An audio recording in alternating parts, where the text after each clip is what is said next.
kids out there think you get a guitar, you make a hit record and you make millions of dollars and you just live happily ever after. It isn't that way at all. It's like very hard work, very heartbreaking. You get your rewards and things, you do get a lot of things like gold disc, platinum disc, cars, houses, and then you got things like divorces, management rip-offs, fatigue, drugs, alcohol, hangovers, and you got to go on the next night. You've been up all night burning your bridges, and you got to go, "Hi guys, it's good to be back on stage again." You're feeling like crap inside. Very often I ask them, "What do they think I would be doing if I wasn't rock and roll?" And I keep saying, my answer to that is I'd probably be in prison. Why is that?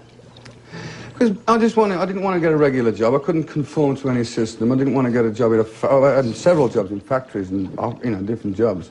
But rock and roll, it's got this sort of outlawish thing with it. You can do what you want to. You don't have to get up and listen to some big, fat, baldy old fart telling you to take this box and stick it over there, So tell me about, what happened when all of a sudden you got rich and you could buy everything you wanted. And well, what happened, it didn't work out exactly like Cinderella. We started to think we were like gods.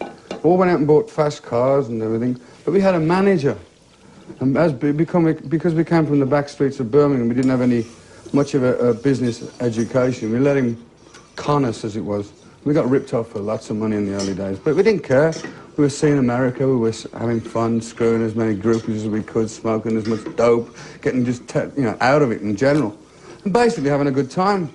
And that was the fun years, because until we suddenly realised one day, hey, we must be earning a lot more than this guy's actually giving us. So it's not all no, it's not. A pretty story. It's hard bloody work, and you've got to be a businessman, and I'm not a businessman, I'm very fortunate to this day now. My wife is my manager. She knows the business, but I don't know the business side of rock and roll. I don't want to know it either. We came to America, and we thought like drugs and all that was just a part of the gig, you just get stoned and you just get fucked up, and that make your gig and all that. And what happened with Black Sabbath? We all ended up junkies and alcoholics and everything. Like the drummer ended up in a rehabilitation centre. I did for a while, and in the end, disaster happens. It's inevitable to happen, disaster, because it's like drugs.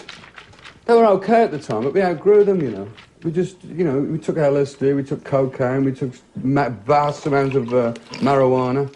It was fun at the time, but then we all just sort of. So it's not a very good idea anymore. So you have a more stable life now? No. I have a disease called alcoholism and drug dependency. What was the Betty Ford Clinic like? Boring. No, actually, the educational value was okay. It made me realise that I was an alcoholic and I am a drug addict. But I still am an alcoholic, and you always are, It's, But you feel better now? No.